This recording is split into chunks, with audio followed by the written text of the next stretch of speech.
Snoring is a common condition that affects millions of people.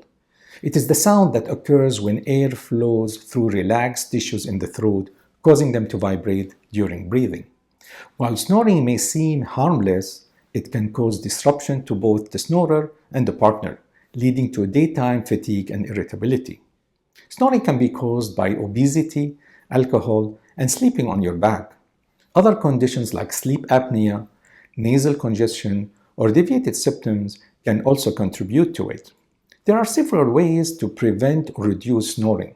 Losing weight, avoiding alcohol before sleep, and sleeping on your side can also help, as well as applying nasal strips, mouthguard, or other anti-snoring devices.